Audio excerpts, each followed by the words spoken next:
Absolutely. I'll keep the relationship coaching psychologically insightful, conversational feel you're after, while making the wording original rather than directly imitating Matthew Hussey's distinctive voice. One of the first silent signals a man may send when he secretly misses you is that he suddenly starts finding small reasons to reappear in your life. And this is where many women make a mistake. They expect missing someone to look obvious. They expect the message that says, "I miss you." They expect a late-night confession, a long paragraph, or some dramatic declaration of feelings, but human beings rarely behave that cleanly. Especially when vulnerability is involved. When a man misses you but doesn't feel completely comfortable admitting it, he may not walk directly toward the emotion. Instead, he often walks around it. He creates a small reason to make contact because the small reason feels safer than revealing the real reason. He might send you something funny that reminded him of you. He might ask a question he could easily answer himself. He might suddenly respond to a story after weeks of silence. He might send, "Hey, how have you been?" without any obvious reason for asking. Or perhaps he remembers something you mentioned months ago and brings it up as though it were completely casual. Now, individually, none of these things proves that a man misses you. That's important because emotional intelligence isn't about turning every notification into a declaration of love. It's about recognizing patterns. One random message means very little. But when a person repeatedly creates unnecessary opportunities for connection, something more interesting may be happening psychologically. Because contact itself has a purpose. When we miss someone's presence, we often experience what psychologists might describe as a pull toward emotional familiarity. The person has become associated with certain feelings, routines, memories, comfort, excitement, or a particular version of ourselves. And when that person is no longer around, the brain doesn't simply erase the connection. It notices the absence. You may have experienced this yourself. You walk past a restaurant and suddenly remember someone. A song comes on and you're transported into an old conversation. You see something ridiculous and immediately think, "They would have loved this." That's what happens when a person has become psychologically associated with your everyday life. And men experience this too. The difference is that not everyone translates that feeling into a direct emotional statement. Some people are much more comfortable saying, "Look what I found," than saying, "I've been thinking about you." So they disguise the emotional motive behind a practical one. And this is where you need to pay attention, not to the excuse, to the pattern behind the excuse. Imagine a man hasn't spoken to you for several weeks. Then suddenly he sends you a picture of something that reminds him of an inside joke you shared. You respond. A few days later, he asks how something important in your life turned out. Then, later in the week, he sends you a song. None of these interactions is necessarily romantic, but together they create a pattern. He is repeatedly finding small bridges back to you. And that's psychologically significant because connection requires an opening. When someone misses you, they may test whether that opening still exists. They don't necessarily want to risk rejection by saying, "I want you back in my life." So instead, they knock softly. They send the harmless message, they make the casual comment, they react to the photograph, they ask the question, and then they watch what happens. Do you respond warmly? Do you respond coldly? Do you ignore them? Is the connection still available? This is why you should never underestimate the importance of low-risk contact. Sometimes the smallest message carries a larger emotional question underneath it. But here's where I want you to be careful. Because there is a difference between someone who misses you and someone who simply wants access to you. Those are not the same thing. A man can miss your attention without being ready to offer you commitment. He can miss your affection without being capable of giving you consistency. He can miss the comfort you provided without actually being prepared to build something healthy with you. And this distinction can save you an enormous amount of emotional confusion. Because if you interpret every sign of nostalgia as evidence of future potential, you can become trapped in someone else's uncertainty. So don't ask only, "Does he miss me?" Ask the more important question, "What does he do with the fact that he misses me?" That is where emotional maturity begins. Because feelings are information, they are not necessarily instructions. A man can feel something deeply and still choose not to act on it. He can miss you and remain silent. He can think about you and still not be ready. He can reach out and still not know what he wants. So your job isn't to become a detective trying to prove that you're on his mind.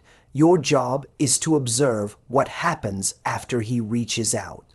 Does the conversation become more intentional? Does he consistently make an effort? Does he ask about your life?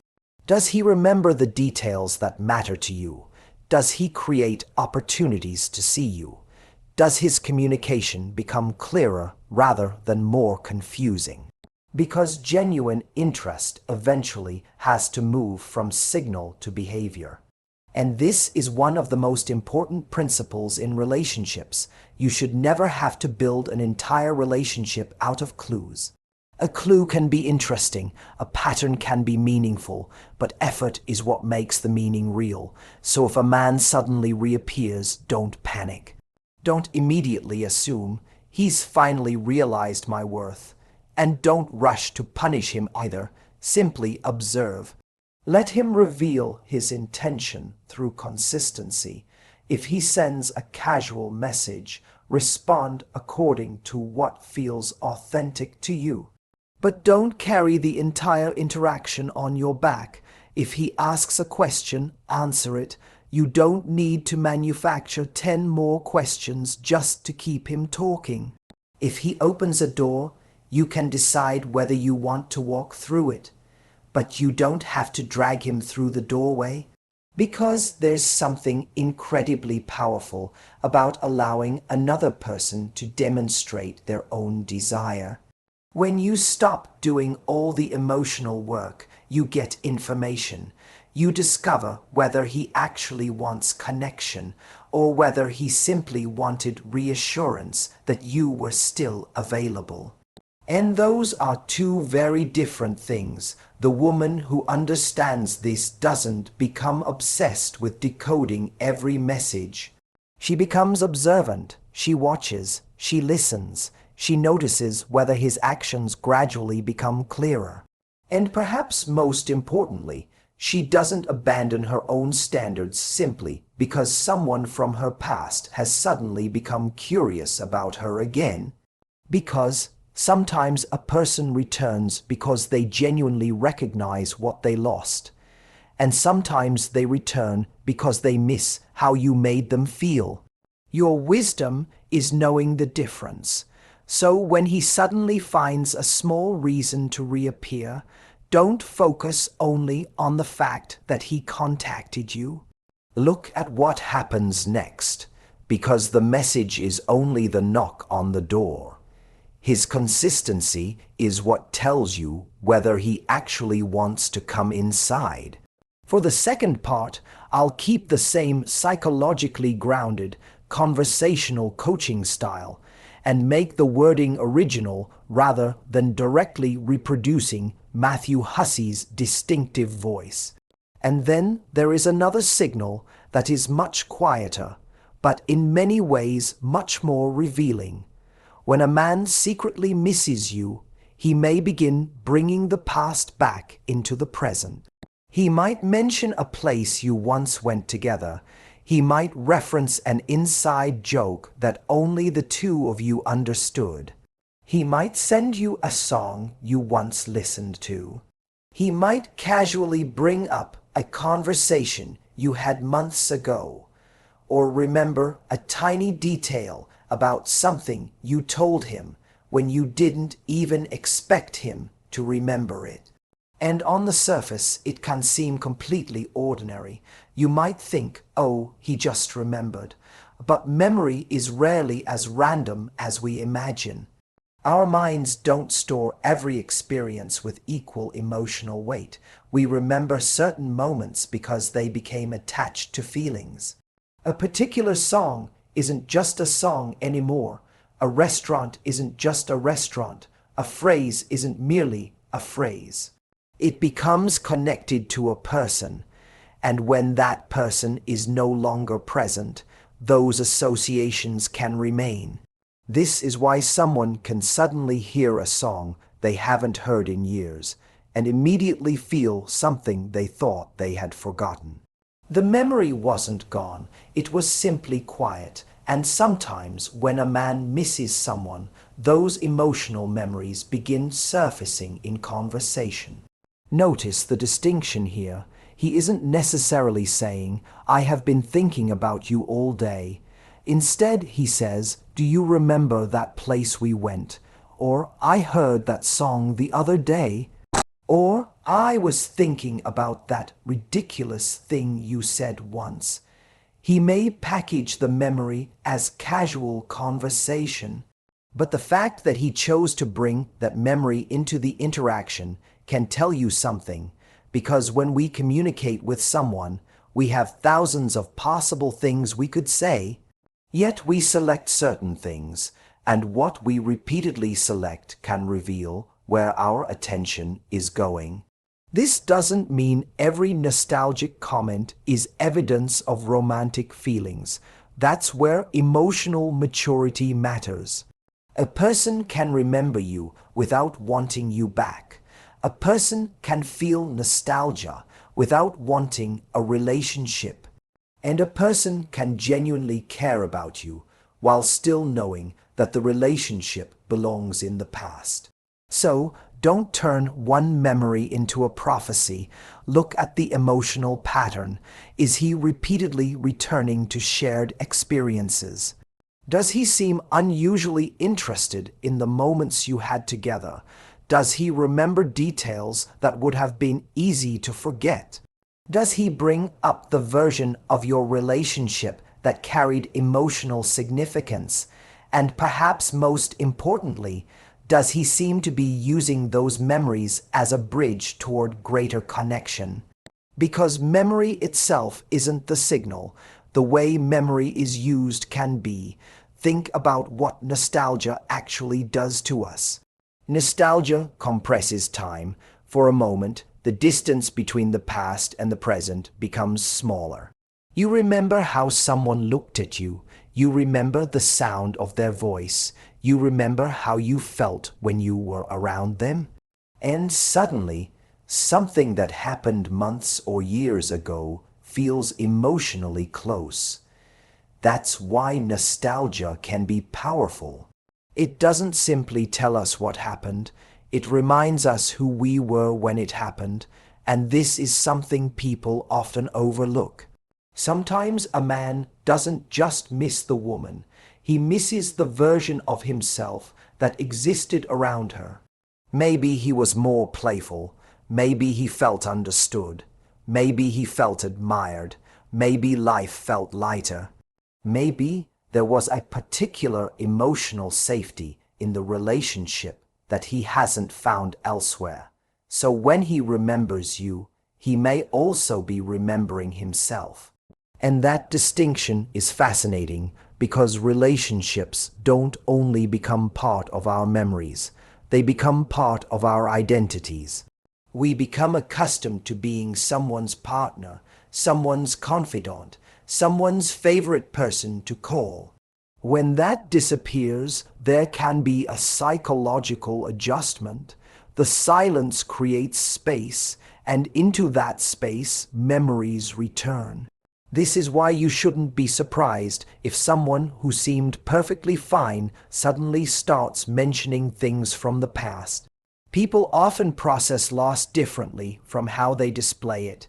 Someone can appear completely composed while internally revisiting moments they never fully processed. But again, don't confuse emotional reflection with emotional readiness. That's one of the biggest mistakes people make.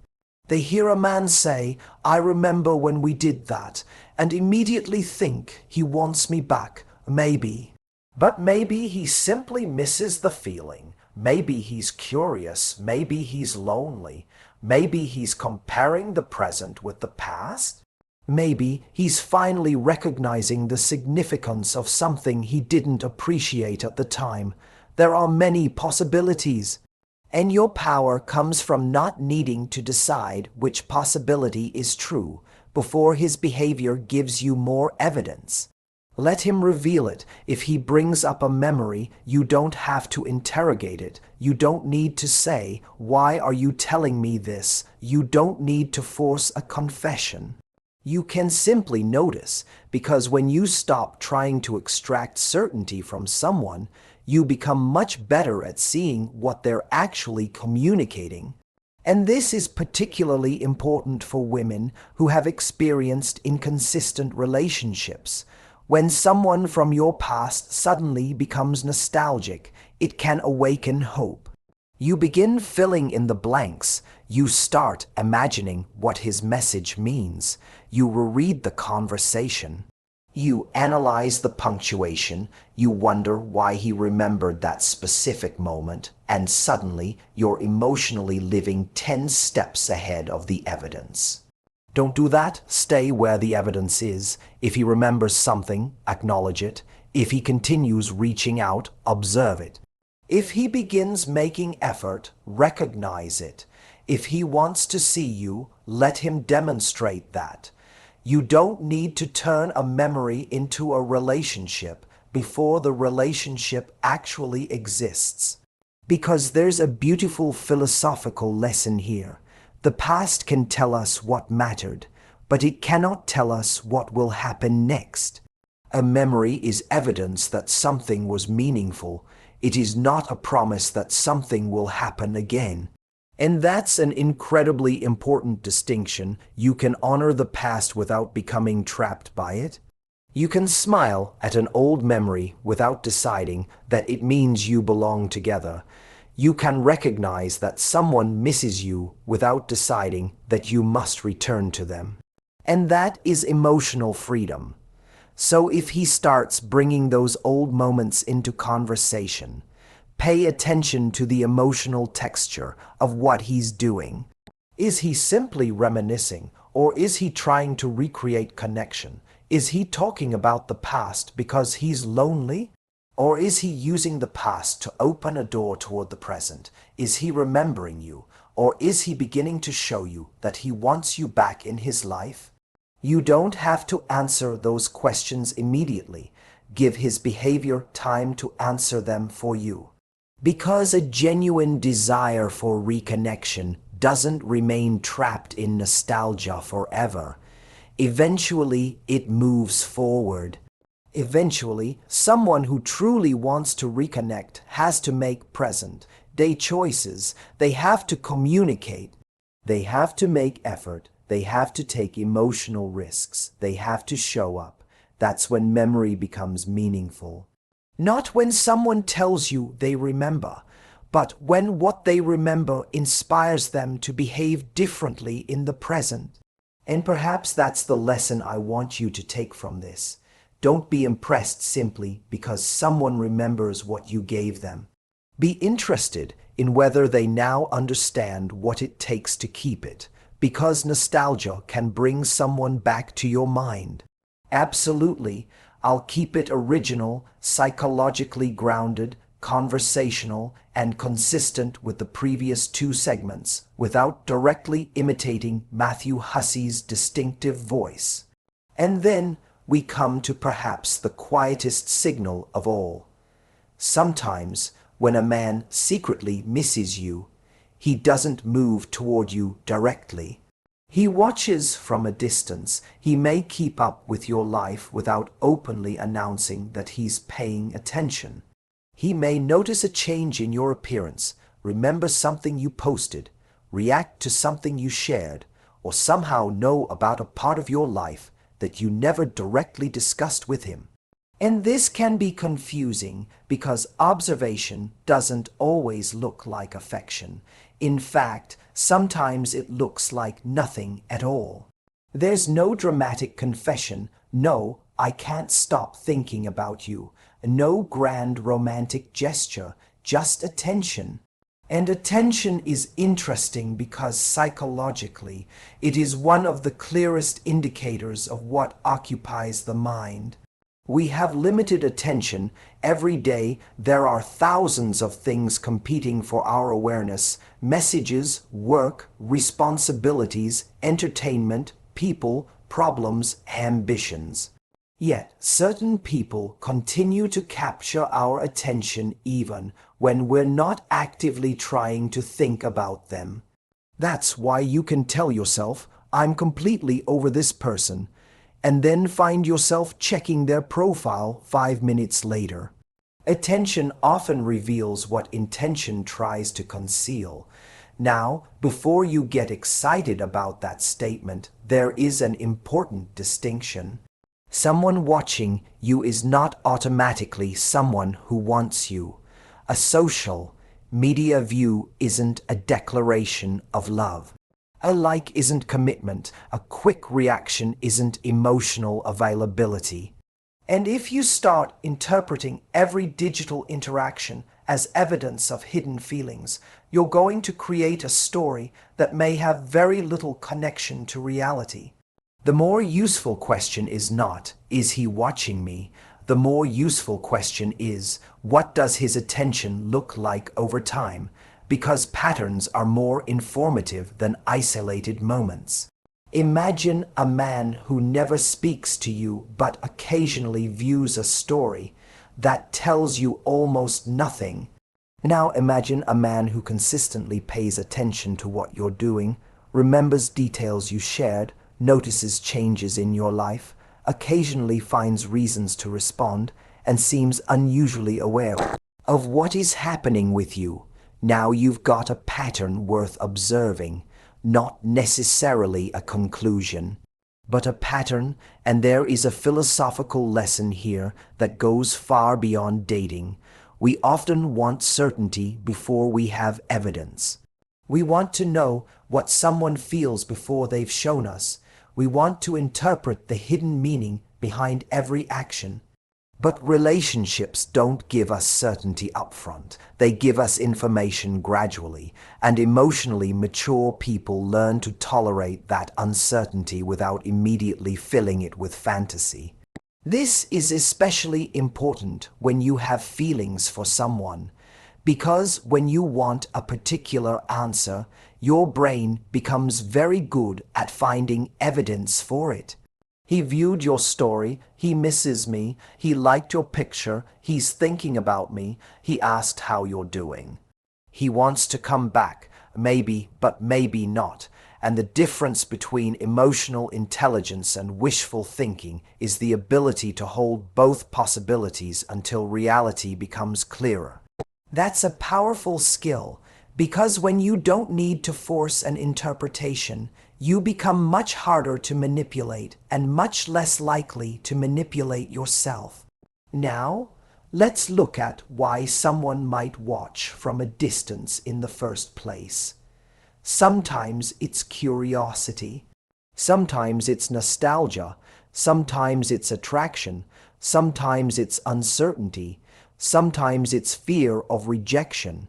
Sometimes a person wants to know whether you have moved on before deciding whether they should approach you. And sometimes, quite simply, they miss you but don't know what to do with that feeling. Human beings are complicated.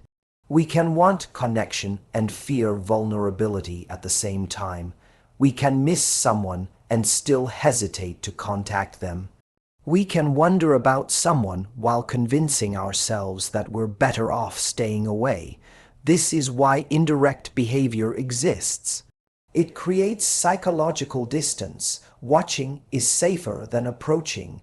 Looking at someone's life from a distance gives you information without requiring vulnerability. If I message you, I risk rejection. If I ask to see you, I risk hearing no. If I tell you I've missed you, I expose something real. But if I simply observe, I can remain protected. And that's why distant attention can sometimes be a sign of emotional conflict rather than emotional certainty. The person may be feeling something without knowing whether they are prepared to act on it. But again, don't make his internal conflict your responsibility. This is where many women lose themselves. They notice that a man is watching. They sense that he may miss them. And suddenly they start performing for his attention. They post things designed to make him jealous. They upload pictures hoping he'll react. They disappear strategically. They return strategically. They begin treating social media like a psychological chessboard. And now the relationship isn't even happening in real life. It's happening in interpretation. That's exhausting. And more importantly, it puts your emotional center of gravity in someone else's hands. You begin asking, did he see it? Why didn't he like it? Why did he watch this one? What does that mean? And slowly, without realizing it, you're living around his attention. That's the opposite of what you want. Your life should not become a performance designed to provoke someone else's reaction. If he misses you, let him miss you. If he's curious, let him be curious. If he wants to know more about your life, he has the ability to ask. You don't need to manufacture a reason for him to pursue you. This is one of the most empowering positions you can take in relationships. You can be visible without being available to manipulation. You can live your life openly without performing for someone. You can allow someone to observe without rewarding observation as though it were effort. Because observation is passive, connection is active. That's the distinction. Someone can watch you for months and never contribute anything meaningful to your life. Someone can think about you every night and still never become a healthy partner. Someone can miss you terribly and still be incapable of giving you what you need. So, don't confuse emotional intensity with relational capacity. Those are different things. A person may feel deeply and behave poorly. A person may care and still be inconsistent. A person may miss you and still not be ready. Your standards have to be based not merely on what someone feels, but on what they are capable of building. And that's why this third signal is so subtle. His attention may tell you that you are still psychologically relevant to him, but it doesn't tell you what he's going to do about it. Only action can answer that. If he genuinely wants to reconnect, eventually there has to be movement. A conversation, a question, an invitation, an apology, a meaningful effort, something, because at some point, watching from the sidelines has to become participating in the relationship. And if it never does, then you have your answer. Not necessarily that he never cared, not necessarily that he never missed you, but that whatever he felt was not strong enough, or he was not ready enough to turn feeling into meaningful action. And you don't have to solve that for him. You don't have to convince him. You don't have to chase him into clarity. You simply have to remain grounded in your own reality. So if you notice a man quietly watching your life, don't immediately dismiss it. But don't build a future around it either. Observe, stay curious, stay grounded. Let time reveal the pattern. And remember that the most attractive thing you can do with someone's attention is not to become addicted to it. It's to remain fully engaged with your own life. Because when you stop trying to be watched, you start living in a way that is actually worth watching. And that's the real lesson.